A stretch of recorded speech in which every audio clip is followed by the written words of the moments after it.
I'm gonna start now, and the bot spamming has started. Beautiful. uh, Seems today there's only bots who are going to watch.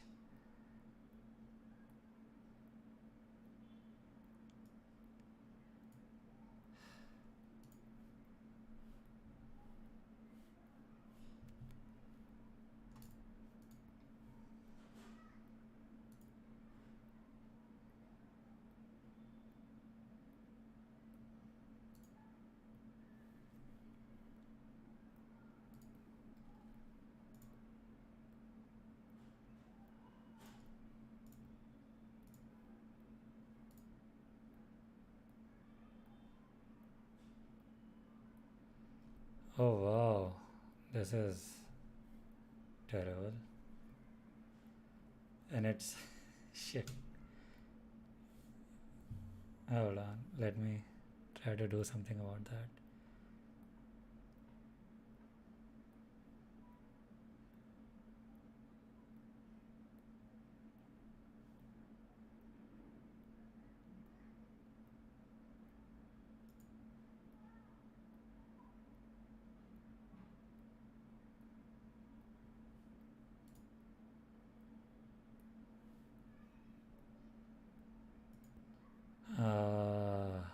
God. Let me just. Okay, hold on. I guess nobody's watching. I can do whatever I want. I'll just.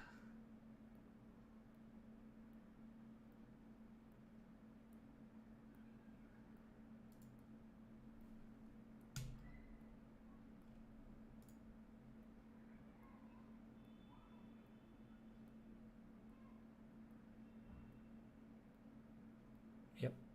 Okay.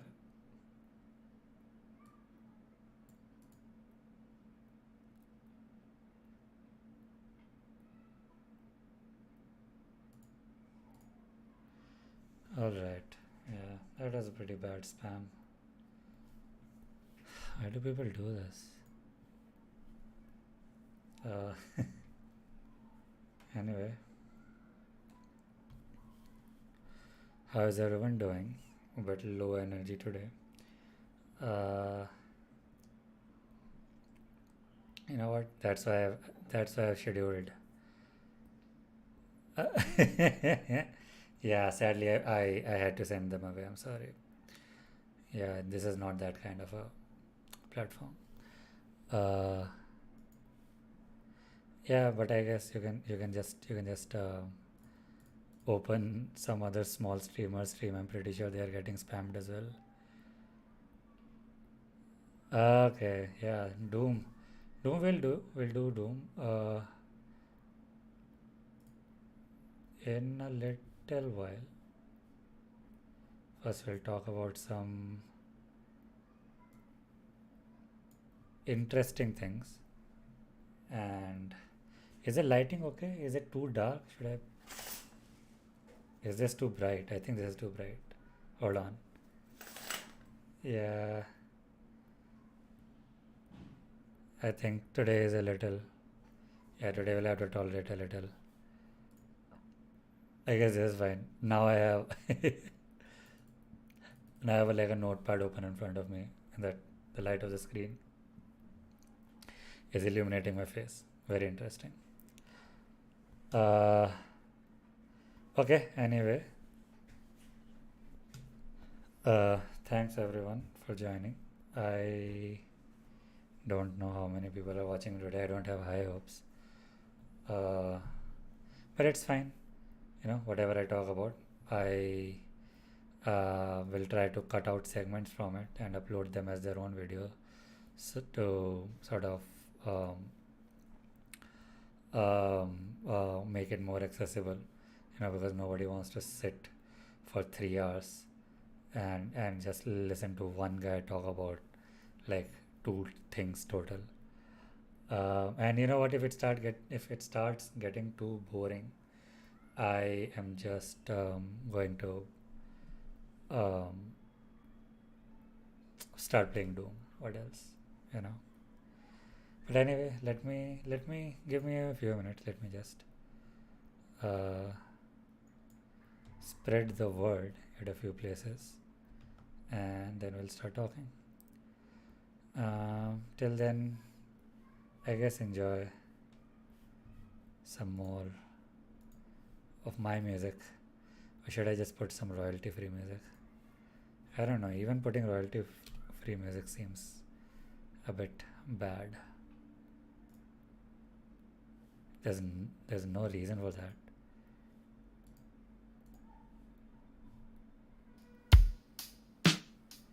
Yeah, just give me a few more minutes.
Sorry.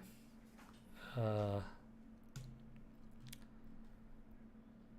yeah, so I guess nobody is really watching me on YouTube except bots. That's all right. You know, what, I'll just say my piece, and then we'll all be on our way.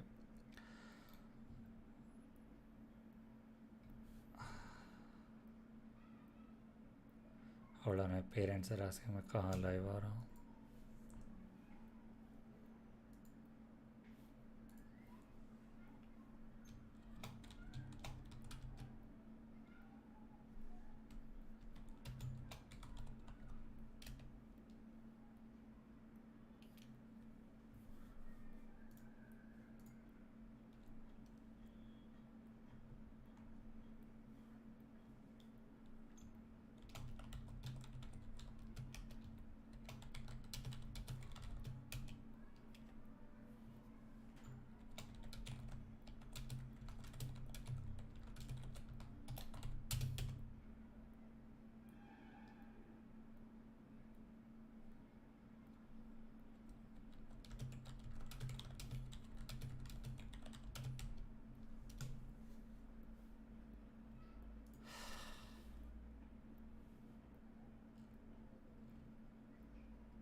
All right.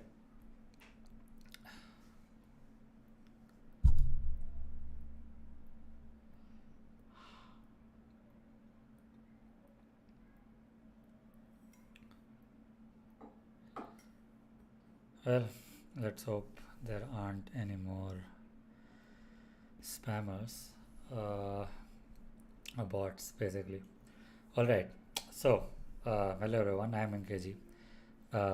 You know what? Let me just record this locally. Okay. Hello everyone. I am NKG. And so basically, last week we talked about this movement that was going on Twitter, which is not even that big of a movement. I'm just now realizing, but it is definitely bigger than the thing that it is reacting to. It is weird.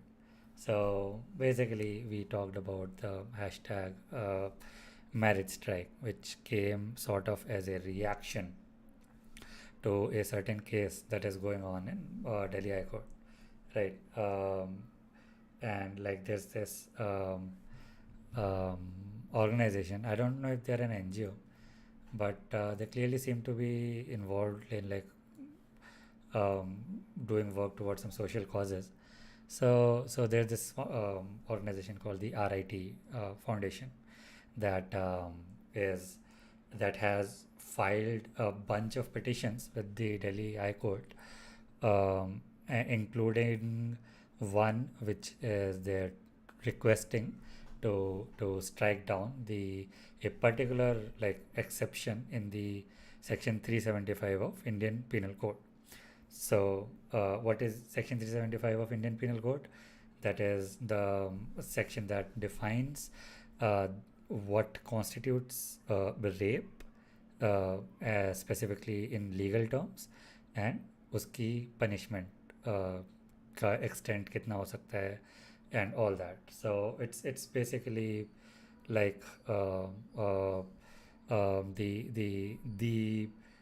main source for all like understanding of how the Indian law recognizes and treats rape, right? Basically, yeah.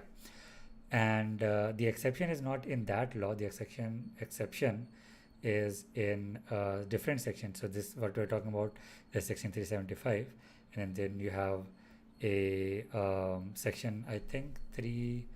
It's an exception to this, but all of these laws which recognize like which basically define what a rape is and उसकी punishment क्या होनी चाहिए. There is this exception in a different section. I don't remember it. I don't think it is 377. So it's I think 376. Hold on. Exception to okay. So exception to in section 375. Yeah. See, there are like two. There's like one exception in the section 375 that sexual intercourse by a man with his own wife, the wife not being under. So it is written in the website that I'm looking at. It's like the wife not being under 15, but it's actually through a different set of legal procedures. This is actually effectively 18 because the Indian law does not recognize any marriage in which the bride is like less than 18 years of age. So basically, the sexual intercourse by a man with his own wife, the wife not being under 18 years of age, is not rape. So this is like a blanket sort of pardon that they have given. कि नहीं ठीक है, it's fine. Whatever, if it as long as it's in a marriage, it will not be recognized as a rape. That's what this exception effectively does. So the RIT Foundation ने बोला कि नहीं ये चीज़ like सही नहीं है. And before them a lot of people also they have like filed petitions. Like I think in the early 90s also somebody filed a petition to have this exception removed, and it was overlooked pretty quickly. It was dismissed pretty quickly. And so now since 2015 they have the RIT Foundation have started efforts towards this again. And recently unki like they had filed this petition in 2015, and abhi January 2022 में they had the hearings, like proper जो hearings होती हैं those started. And basically as they started, a bunch of again NGOs and organizations started sort of like reacting to it. ठीक है. So basically मेरा जो पूरा perception था वो ये था कि ओके ये जो इन्होंने petition करी है ये towards government of India, it's like against Union of India, and then Union of India will have their own lawyers. Hi Harish, thank you for joining in. So Union of India के अपना legal counsel होंगे, and they will argue against this like petition, and वो लोग अपना courts में आपस में solve कर लेंगे. But turns out, and I don't exactly know how this works, but there I think it's like a separate petition for something that has not happened yet, but it's like under consideration right now. So this Men's Welfare Trust and another NGO called Hriday. So these organizations have also hired lawyers who are fighting their own case, sort of like, I don't even think their own, because I was reading like transcripts from the court proceedings. There's this Twitter account called wait, what is it called? Uh, Bar and Bench. Yeah. So there's this Twitter account called Bar and Bench, which live tweets the court proceedings. So it's sort of like a transcript, but it's like kafi, they omit a lot of stuff, like because they obviously can't say, like, type out every single word being said, but it gets like the gist of the entire thing. And reading those, I found out that the legal counsel of the NGOs that are filing to have this exception removed, those are also present in this proceeding. So somehow these NGOs are fighting on behalf of Union of India. Like, I don't exactly know how this works, but like, or maybe it's a completely different case in which they're also, maybe the case is not against Union of India, the case is against the RTI, not RTI, the RIT Foundation lawyers. So that's why it's like a two separate parallel things going on. In any case, they are doing their own thing. मुझे नहीं पता था. I thought it's just a bunch of people on Twitter being angry and trying to make a hashtag trend, and they made it happen. They apparently got recognition from the Washington Post as well, which I don't know. Good for them. They were definitely celebrating that. But anyway, so they, I found out they are also fighting this case, and that made me realize something, that इस चीज़ को इतना आसानी से like dismiss नहीं करना चाहिए, because there are two aspects of this whole debate around marital rape laws right now. There is the legal debate and then there is the public debate. So what RIT foundation did, उन्होंने एक legal debate start किया. उन्होंने एक proper petition करा in which they built a case for the unconstitutionality of this exception. ठीक है, because again a very important thing to understand is that courts can not create new laws, and they cannot sort of take decisions regarding laws just because they think what is good and what is not. Okay, so what I mean by that is that, like, the courts do not decide what law is good and what law is bad and which law should be removed or added based on that. Okay, and these people who are the RIT Foundation and another, like, one more NGO I'm pretty sure is there, which is like, which had filed this petition, is not to create a new law. It's just to declare a certain section in the Indian Penal Code as unconstitutional, because that's what a court can do. A court can declare certain law as unconstitutional. So basically, effectively making it illegal to follow that law. So, for example, the Section 377 thing. Section 377 in the Indian Penal Code was like basically a homophobic law. It was something that would punish people with same-sex attraction, and so there you had this NAS Foundation who filed a petition to sort of strike this down. So what the court does is then, like, they've heard both arguments, and then in 2018 they were like, okay, this law is unconstitutional, regardless of whether or not it is morally correct to have this law. It is not fitting with the Indian Constitution में जो provisions दी हैं, the fundamental rights that have been provided in the Indian Constitution, उनके according this law should not be in power.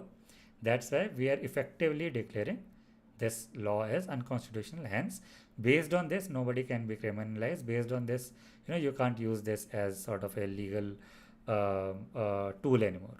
Okay? So that's what a court does. And that is what the RIT Foundation is also asking the court to do, to declare a certain section of the Indian Penal Code, Section 375, as unconstitutional. And मुझे लगा कि okay इतनी सी बात लोगों को क्यों नहीं समझ में आ रही. It's like everybody on Twitter or everybody was using that who was using that marriage strike wala hashtag. They were treating it as if a new law is being created, या फिर it's like the court is taking a side based on कि नहीं उनका उनके हिसाब से उनको अच्छा नहीं लग रहा ये वाला law. That is why they are getting convinced to not like this law, and that is why they're trying to remove it. And because they're alleging ki nahi, okay, everybody in every government is bigoted towards men, every government institution hates men, they want the worst for men, and like it's like an intentional thing. Okay. Whereas like the RIT Foundation, like their whole the petition, right, their the background of that petition is morality, that yes they are trying to highlight ki how people get harmed through marital rape not being a criminal offense or not being recognized by the Indian Penal Code.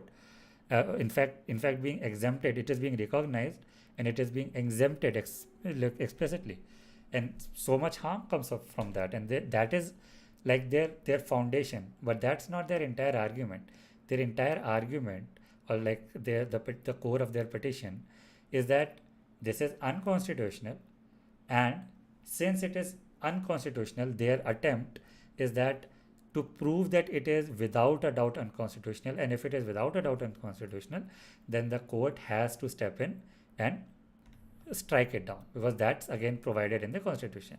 Another article 13 says that, okay, if you found article 13 of the Indian constitution says that if you find if the court finds a legal statute to be so clearly unconstitutional that there is no doubt about it, then uh, then they have to strike it down. It is their duty to do that. And so that is their whole argument, and I think this gives us a good enough chance to sort of understand how this like these legal proceedings regarding the constitution or the Indian penal code work. you know like ये चीज़ एक parliament में नहीं हो रही है, एक courts में हो रही है. क्यों? Right.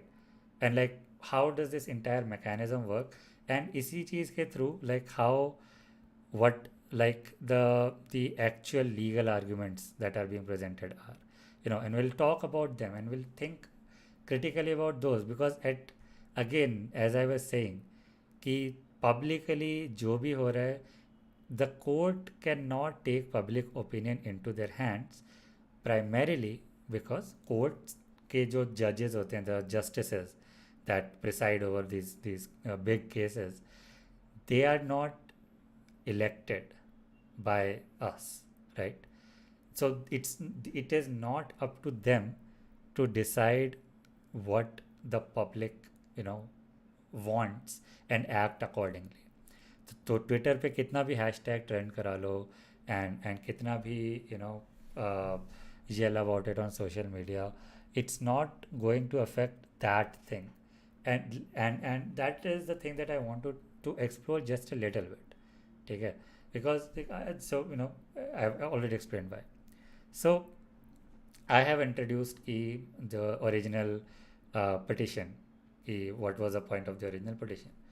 The original petition was that, okay, this is clearly unconstitutional, this is clearly leading to harm. Additionally, one more interesting thing that I realized is that Indian Penal Code it's obviously separate from the constitution, but also you cannot assume constitutionality of whatever is provided in the Indian Penal Code, because it's the opposite in like for something saying something about something that's written in the constitution, to say like, okay, yeah, that will be assumed to be constitutional, and then the burden of proof will be on somebody who wants to change it. So if I say that, okay, I want to change a certain section of the constitution, then it is my responsibility to say why. Why is it unconstitutional, why it should be removed.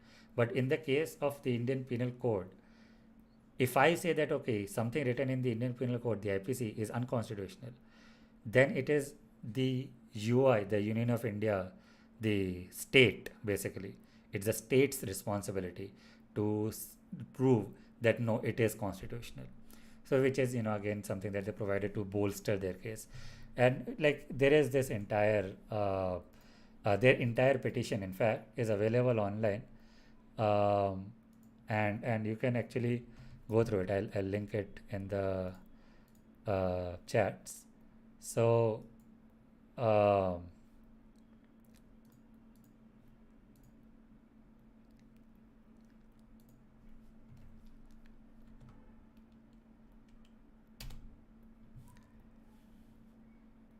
and I'll put it in the Twitch chat as well.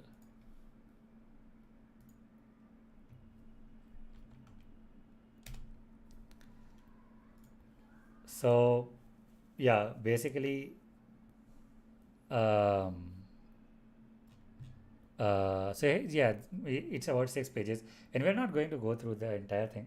I think that's why I've linked it. तुम अपने time पे read कर सकते हो.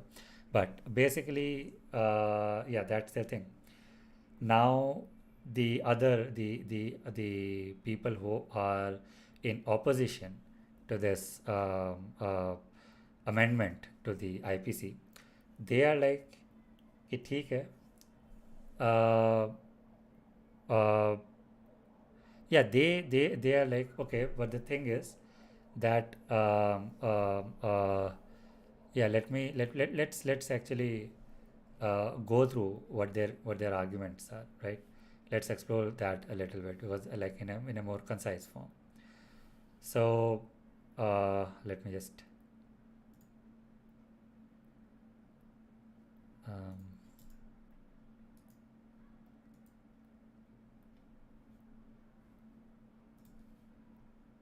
hit Chrome.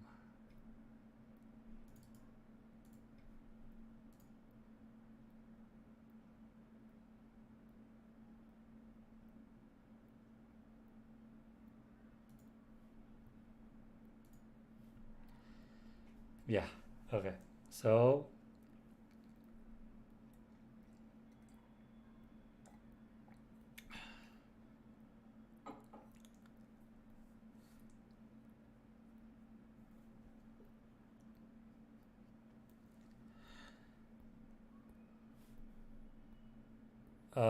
yeah, okay. So yeah, so let's sort of go over key what are the counter arguments that they're presenting with this.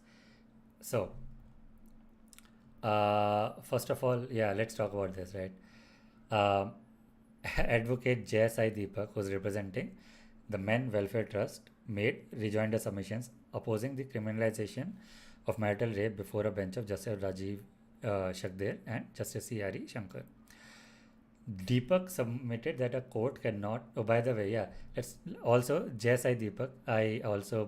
I looked into him a little bit. Turns out he was also the lawyer that was fighting the Shabrimala case. So remember 5 6 years ago, there was this petition to declare the discrimination of the discrimination faced by women of certain age groups uh, from entering the Shabrimala temple. Okay, and their whole thing was okay. This is all unconstitutional. This is a differentiation based on the basis of sex. So it is you should declare it illegal and it should not continue to happen. And he was again this Jasai Deepak, advocate Jasai Deepak, was also the person who was hired by whichever NGO at that time was fighting against that petition. And the reason I bring this up is because it's like he did this really interesting thing where he was like no, the Sabrimala temple, it's like which particular, there's like a particular Lord God that is there. Hold on. Uh, Hold on. Let me just. Yeah, the Ready to Wait campaign, which is similar to again something which started on Twitter. It was like a hashtag Ready to Wait, where a bunch of women were like, "No, okay, it's fine. It's okay if you can't enter the temple." And so, uh, hold on. Yeah, yeah. So the deity of Sabrimala temple, Lord Ayyappan, he was like, you know what, Ayyappan, Lord Ayyappan, he is a separate, distinct legal entity, and that is why his right to remain um, uh,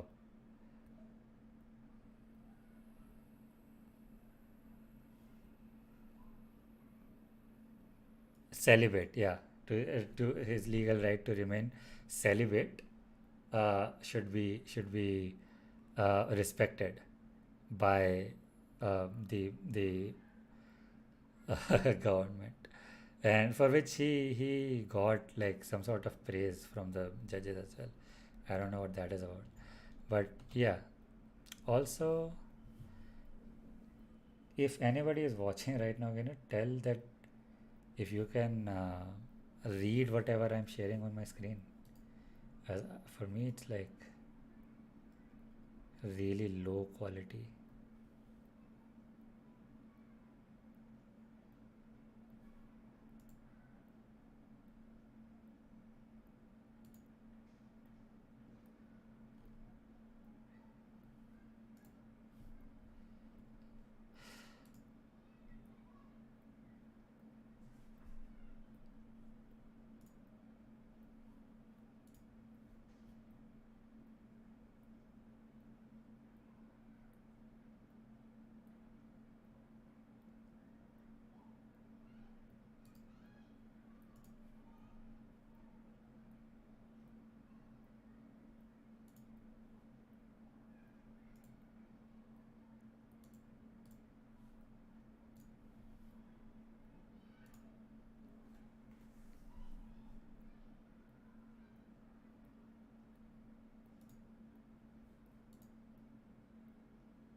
Okay, sorry. I just had it out. Little doubt key. Okay, is the text on the screen visible or not?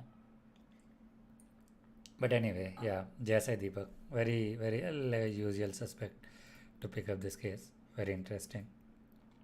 Anyway, back to where we were. Not this. Yeah. So essentially, I'll not. So yeah. Basically, Deepak argued that a challenge to legislation cannot be mounted on the ground that the same is inadequate according to the petitioners, or merely because the legislature's view is loggerheads from the petitioner's view. He therefore argued that different views is no ground for challenging a legislation as unconstitutional. So basically it's like a whole thing. I'll summarize this, I don't want to go over the entire thing. Basically their entire argument is that यहाँ पर the government has a certain point of view regarding marriage. The government is democratically elected. That is why the government sort of represents the will of the people. And the government in the past has clearly indicated that they want to treat marriage as a separate thing than um, like they want to treat marriage as a separate scenario, as a separate context when it comes to sexual assault or rape. Okay. And there are a lot of arguments for that, and that's why they're saying ki their entire legal argument, it comes back down to कि नहीं, it's not really unconstitutional, whatever this law is not really unconstitutional. It's just a matter of different opinion कि जो petitioners हैं, जो RIT foundation वाले जो लोग हैं, या and their legal like councils and जो भी उनके साथ तो केस लड़ रहे हैं, जो भी इस चीज़ के लिए हम पुश कर रहे हैं, उनके खाली व्यूज़ गवर्नमेंट ऑफ इंडिया से डिफरेंट हैं. एंड इस बेसिस पे कोर्ट ये डिसीजन नहीं ले सकता कि किसका साइड ले. So court can not decide कि ठीक है, let's just make a change in the law. And जबकि the government, the legislature has clearly said that they don't want that particular change in the law to be made. They have clearly taken a stand opposite to it. ठीक है. जैसा कि now this makes sense, right? When I was earlier saying that it's not the job of the courts to sort of decide which law is good and which law is bad, and that is why which law should be kept and which law should be removed or which law should be added, in fact. ठीक है. It is just for them to interpret the constitution and accordingly say that okay, whether the existing laws of existing provisions given anywhere are those constitutional or not. ठीक है. And as for the argument that it is actually uh, unconstitutional, I have not seen them exactly tackling that question, because their entire thing, the entire time they are talking about this, they are talking about how this is not within the jurisdiction of the court. Okay. But the entire argument from RIT Foundation side is that it is unconstitutional. It's not that it is like, it's not, because if it was just something that is like just bad but not unconstitutional, then तुमको constitution change करने की ज़रूरत है. और constitution judiciary ऐसे ही नहीं change कर सकती, right. Judiciary like can put a hold on certain laws, but they can give some sort of like writ, which is again, which is again under the consideration of the legislature, parliament, Lok Sabha. अगर court कुछ करता भी है तो the Lok Sabha has the power to overturn that, right? So ultimately the center of power should be the parliament, the Lok Sabha, the elected legislators, right? And the other side, their entire argument, right? So for example, it's all just sort of a reactionary kind of point of view, where it's like on one hand it is being said that okay, this is why it is not falling under the jurisdiction of of Article 14, for example, that okay, there should not be any discrimination, and there should not be any discrimination. But there what they're saying is their argument is that okay, we have created these different categories of women. We have created the category of okay, there is a unmarried woman, then there is a married woman, then there is married woman who is not yet like living, who is not yet divorced but living under separation. That is the three category of women that the Indian Penal Code has demarcated. But kyun?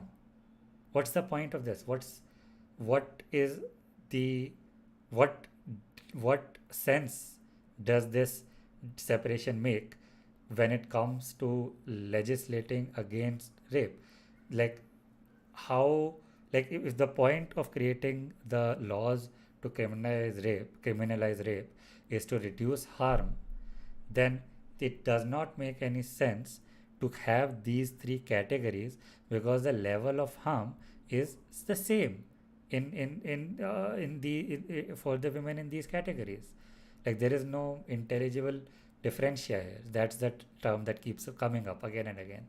So what is really the difference when it comes to these three categories when we are dealing with what is rape and what is not? And then he's like, uh, oh,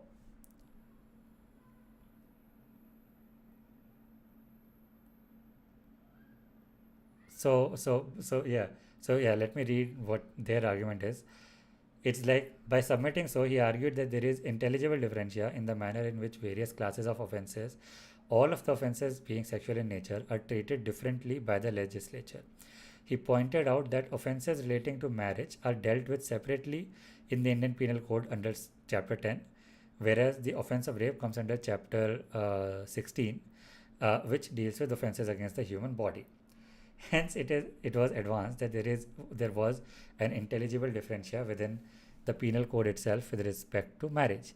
Again, like this does not, like this is like saying ki okay, this is circular logic, right? This is like saying that okay, a different part of the Indian Penal Code says that okay, for a different set of crimes, we will treat marriage and like outside marriage as two different contexts. That is why that same thing should be applied to rape as well. Like again, like a lot of it does not make a whole lot of sense. A lot of their arguments comes down to कि नहीं, we should continue having this discrimination, we should continue having these different laws. Why? Because we have distinction between these different contexts. Like it's circular logic, we should have this because we already have this. That's their argument. And just because, and their whole, and if you want to have change this to what we already have, then that is not something that the court can do. That is something that legislature and parliament has to do. And not only is parliament decided not to do anything about it, like the government, the Union of India, they have actually expressed that they want to keep treating this differently. They have expressed opposing opinion or opposite tendency towards it. Like for example, he also said that he pointed out that Section 376C deals with sexual offences by persons in position of authority or trust. Husband is not mentioned in that provision. This means that the legislature wanted to treat the husband differently, right? But like this again, this is, I think, morally reprehensible, but I also find myself sort of kind of not really disagreeing with the logic that it's not the court's place to decide to change like such big provisions. Like not such big provisions, but it's not like, because the thing that the one point that I sort of acknowledge here is that the whole it will not be enough to just strike down this particular exception in section 375, क्योंकि law में बहुत जगह, even in the laws regarding rape itself, बहुत सारी जगहों पर अलग अलग चीज़ें दी हुई हैं which are treating the situation of being married to the perpetrator as differently.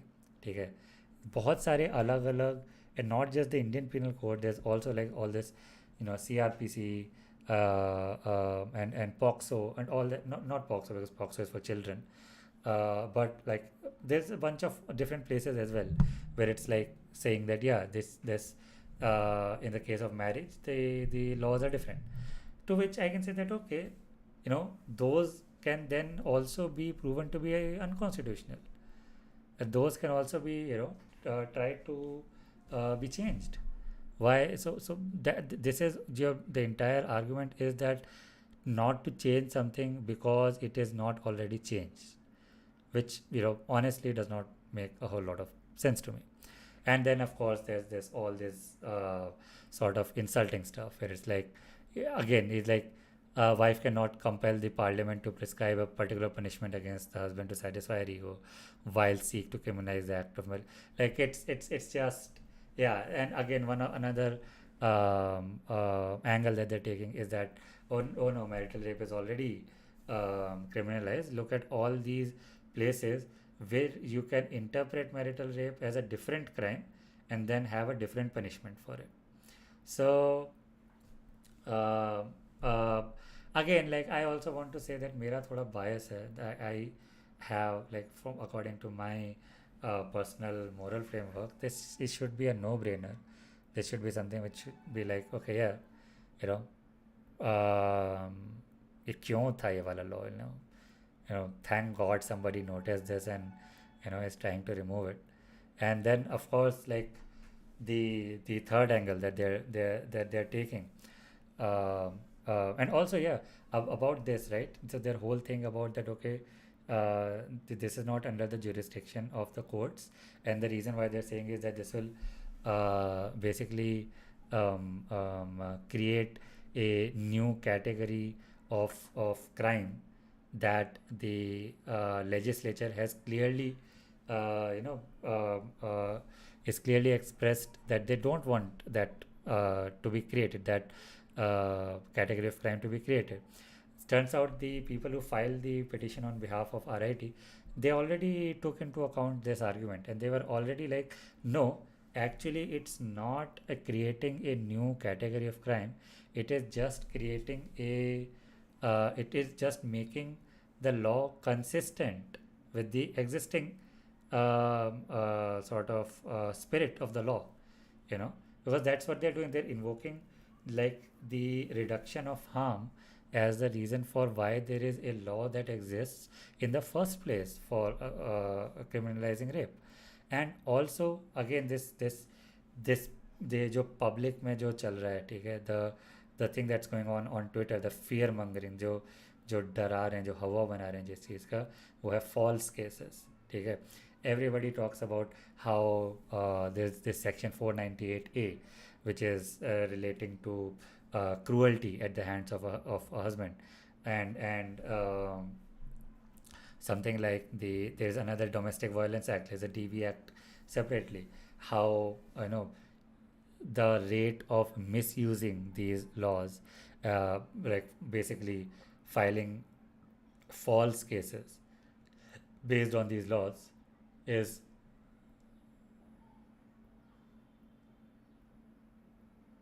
what? Hi Rai 87. What do you mean by ROIP? I'm not, sorry, I'm not familiar with the terminology here.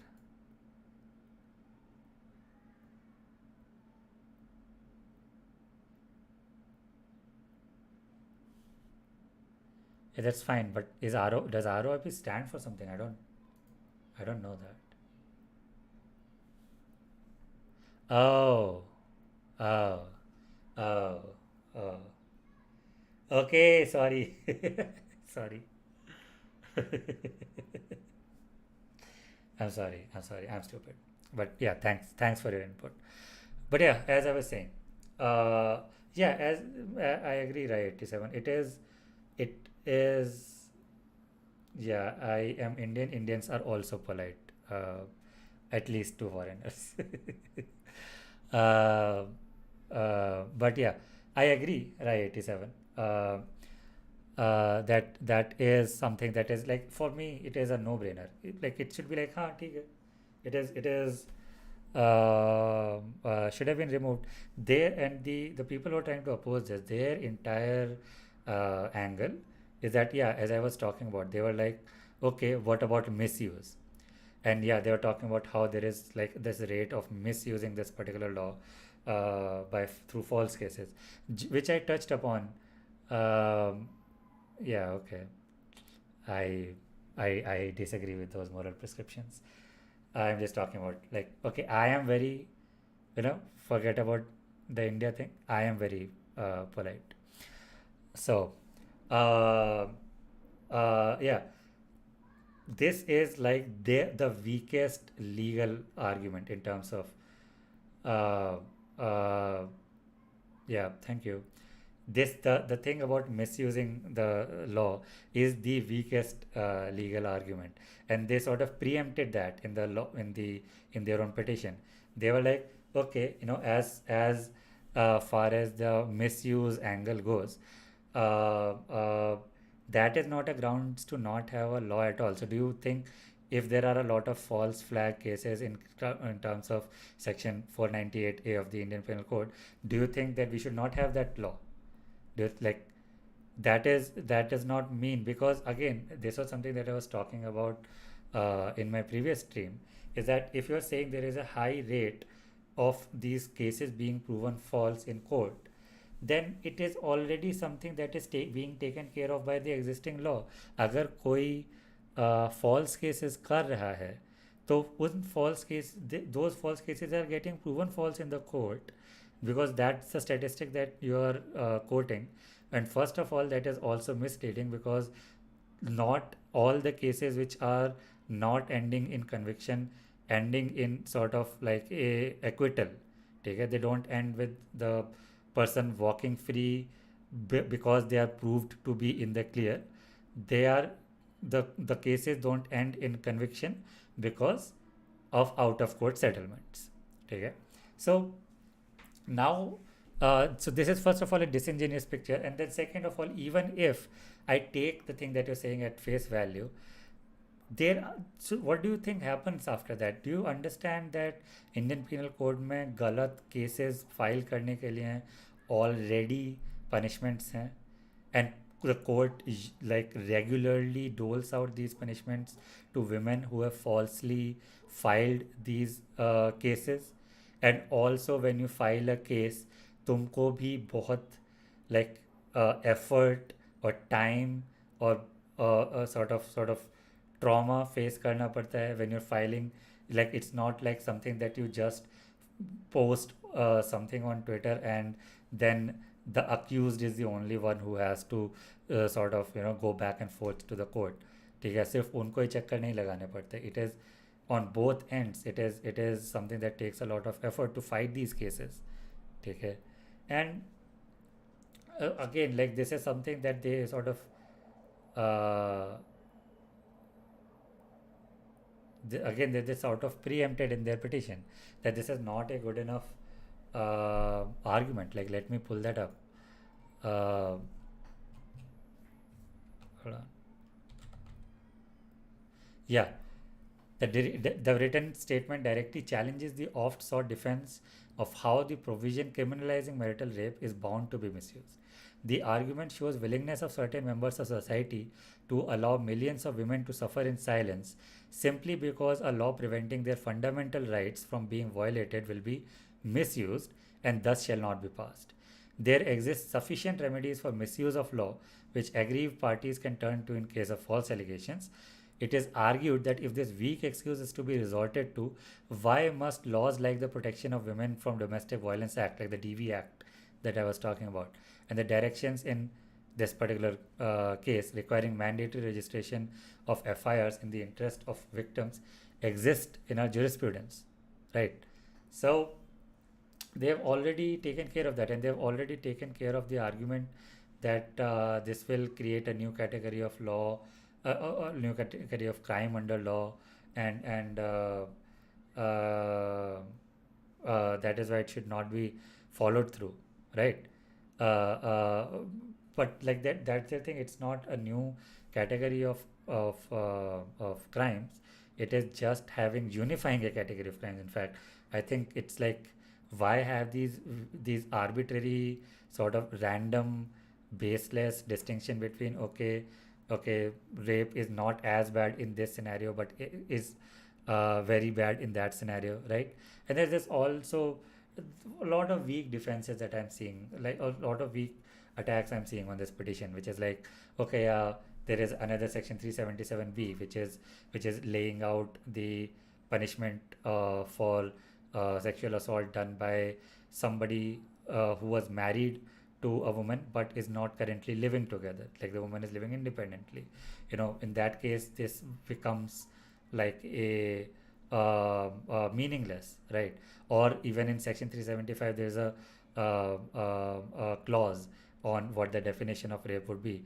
One of the clauses is that if somebody presents themselves or makes the victim believe that they are her husband, then it's like uh, uh, uh, that also would constitute rape. But then this clause will not make sense, which is like, yeah, the people who are filing this petition already are countering these sections as well. अभी जो hearing चल रही है, it's about that exception, but they are also filing to strike down these provisions as well. It is like a step by step thing, and it's not a deadlock. It's like somewhere you have to start to unravel this mishmash of weird laws that exist around marital rape, and you need to start solving it. Simply, it's very easy to understand. It's unconstitutional. It goes against your right to bodily freedom, your right for expression, right? A lot of fundamental rights that are guaranteed by the Indian Constitution, right against discrimination, where this sort of arbitrary discrimination is happening against women who are married. Why? So this sort of uh,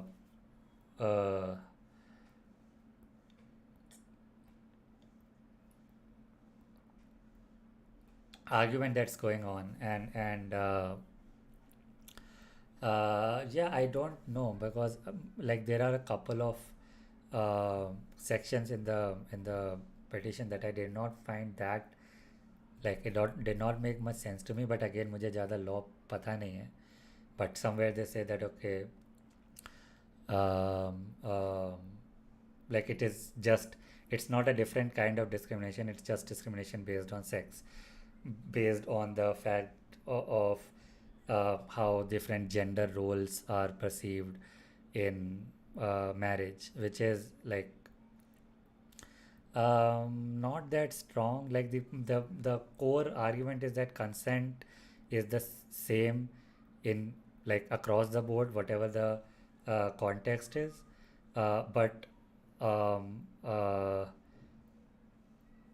yeah, spam. Thank you.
Okay, sorry, somebody was messaging me.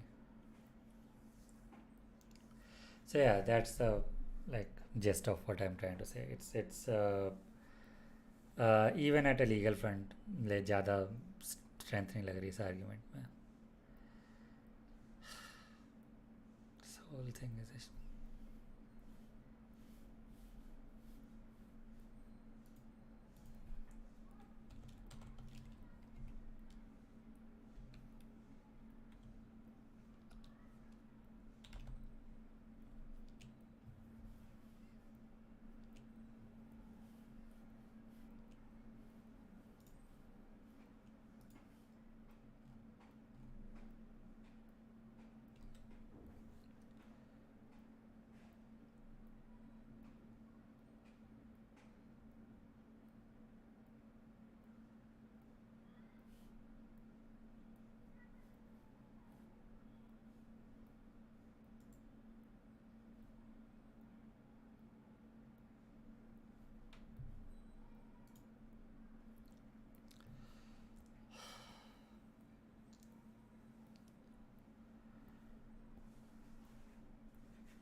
Okay. Uh, I'm sorry. My thoughts like are really,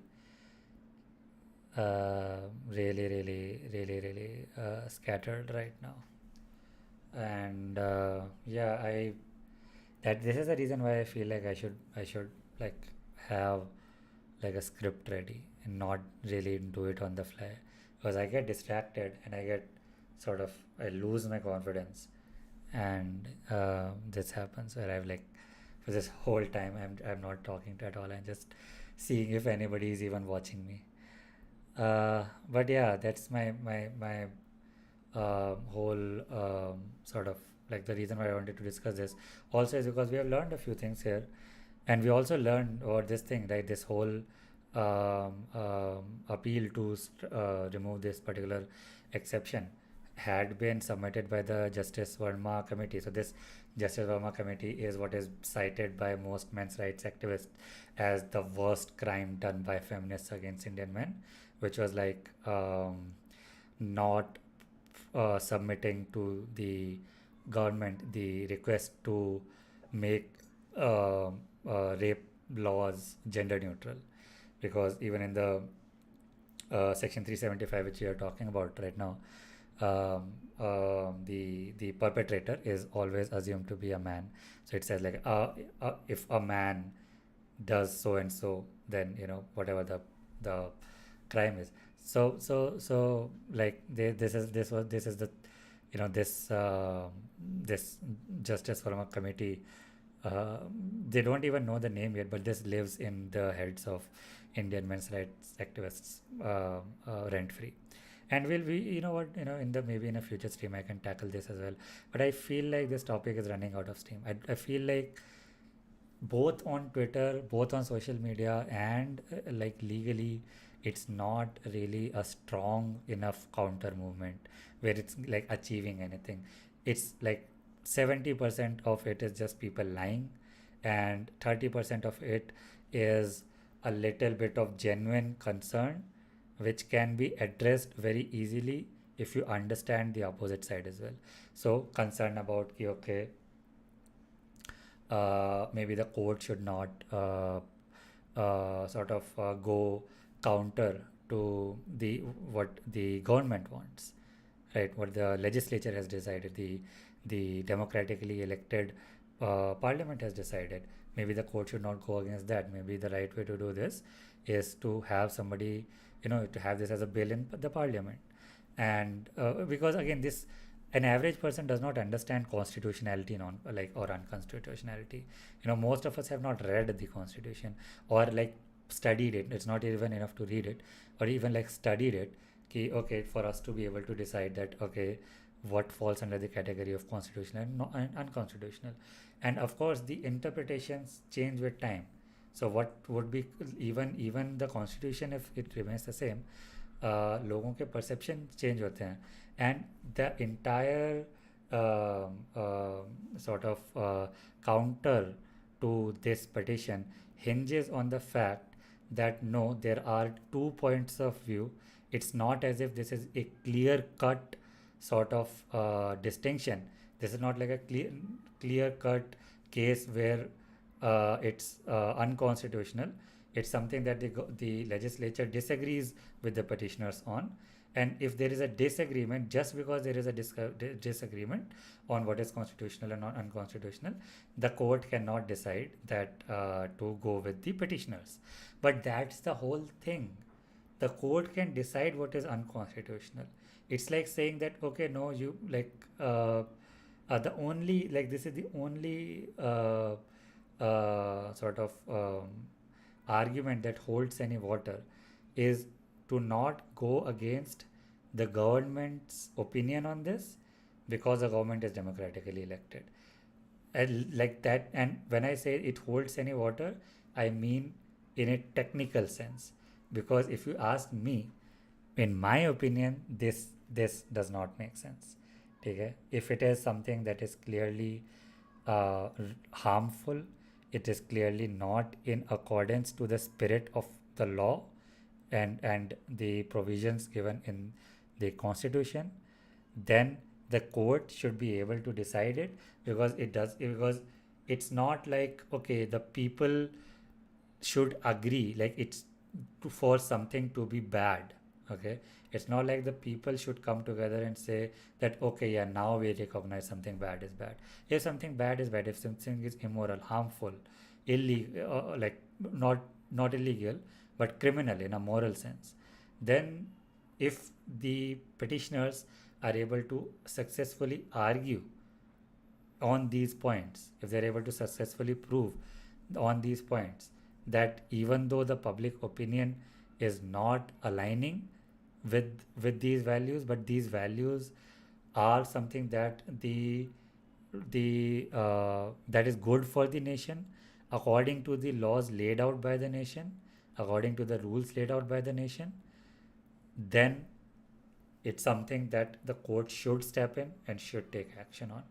And you know what, I think it's fine. I think that like I would support that. So yeah, that concludes this very chaotic and frankly uh,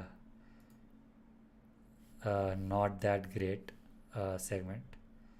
We'll take a break, and when we are back we'll play Doom 2016.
Yeah, so here we are,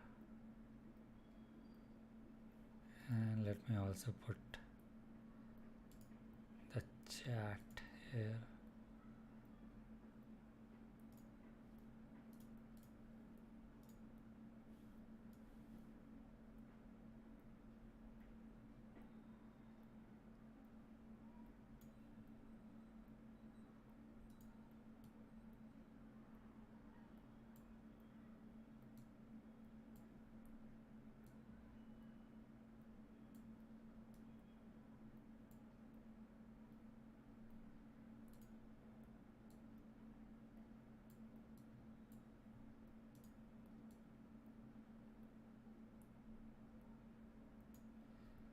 Alright,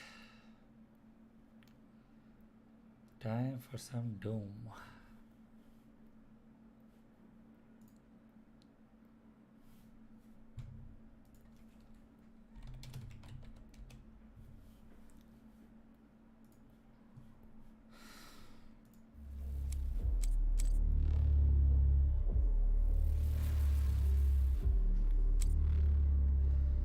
Okay, so I have played a little already, and I'm playing on Hurt Me Plenty, but I think I feel like I should play it on a harder difficulty. We'll see.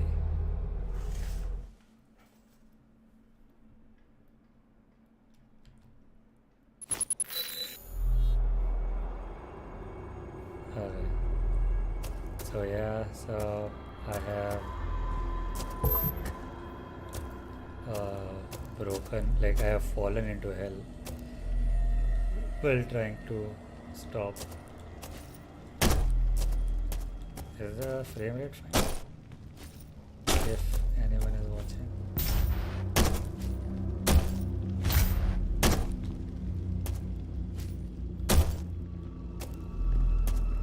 Yeah, it seems to be fine. Mine. Okay, I've done all this already, so is it not?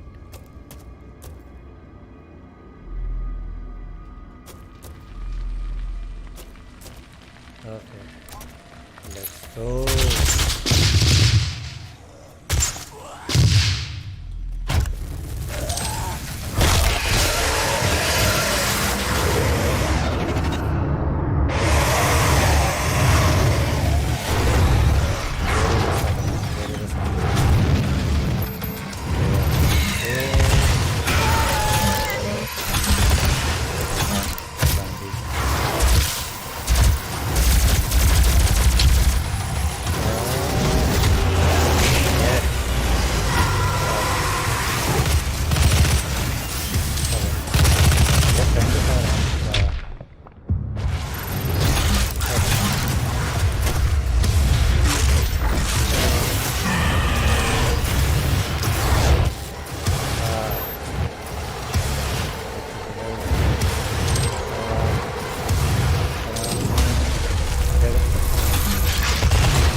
No!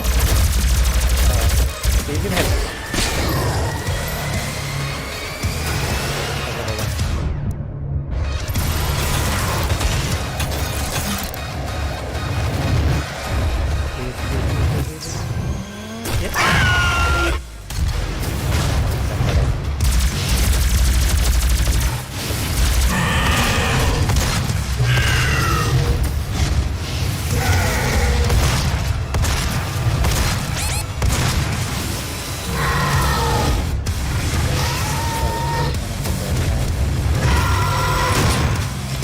Yes.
Nope.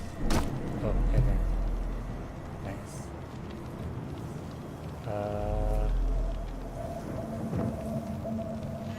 Okay, I'll reach the checkpoint. Should be.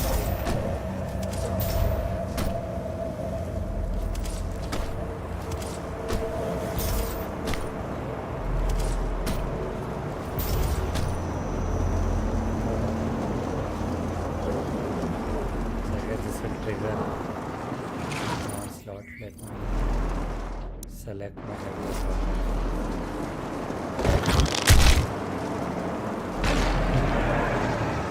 Oh, that's it.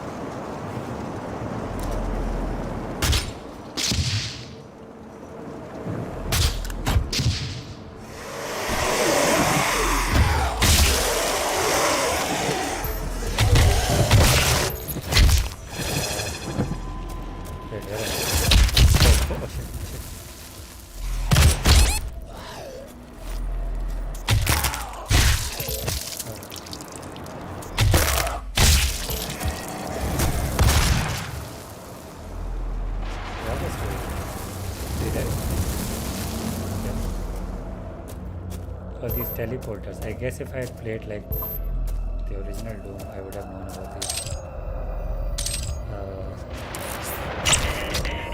Oh, nice! I found a secret.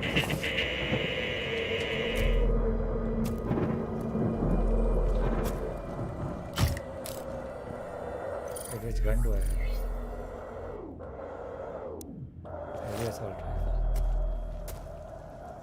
Okay.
you keep bringing up?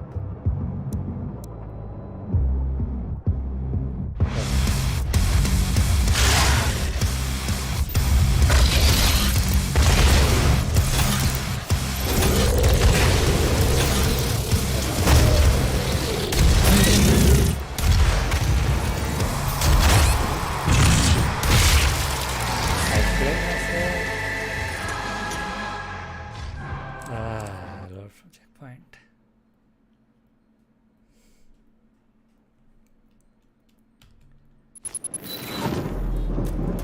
Okay, how far?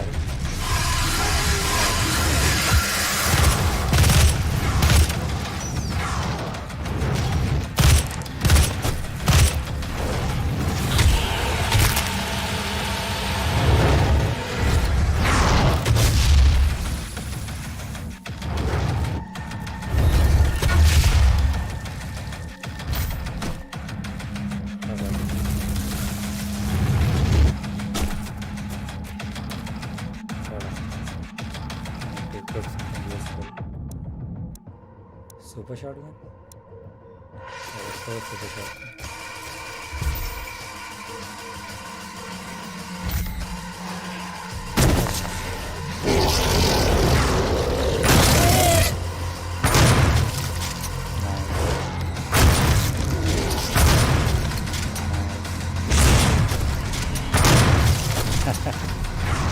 The only thing is it's not letting me do that combo.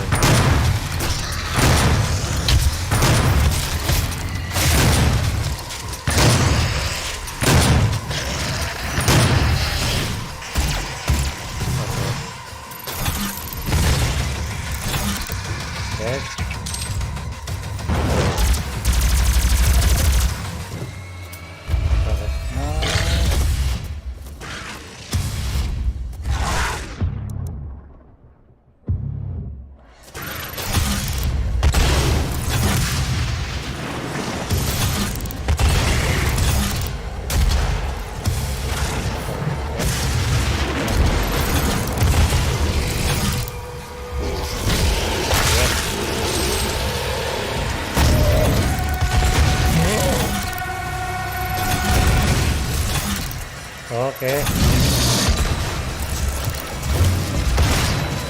So, I wasted all my. Do I have? Wait, do I have?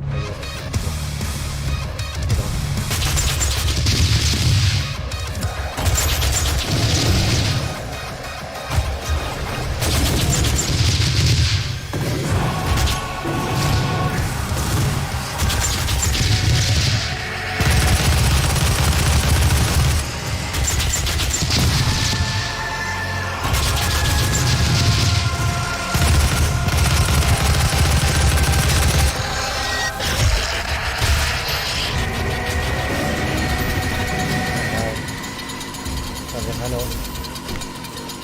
Hello. No, I can't use this one. What do I have? Super shotgun. Will this work? He ate a lot of rockets. Where is it?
enough for a man case.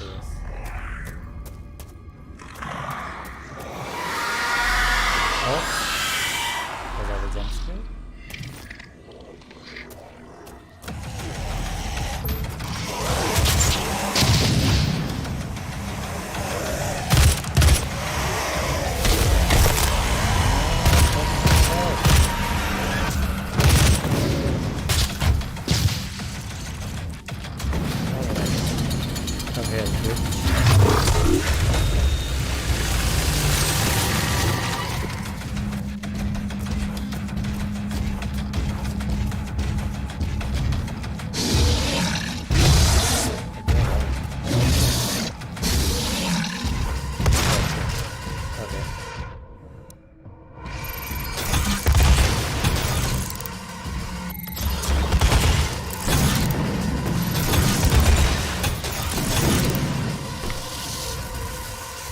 Dead.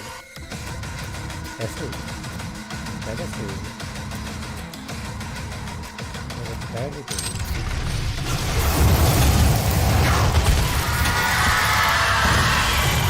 That's dead.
Oh no.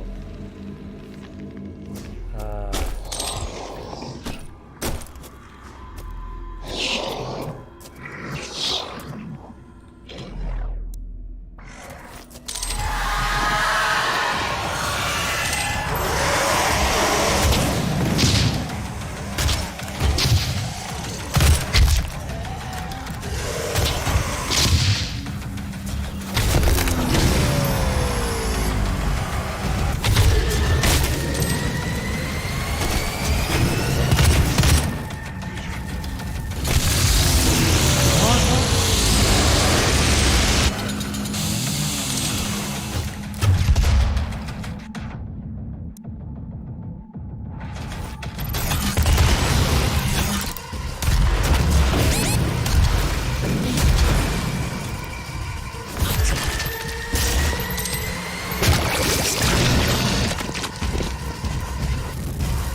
Yeah, I definitely don't need a harder difficulty. Also, yeah, this is the end of the stream. Bye.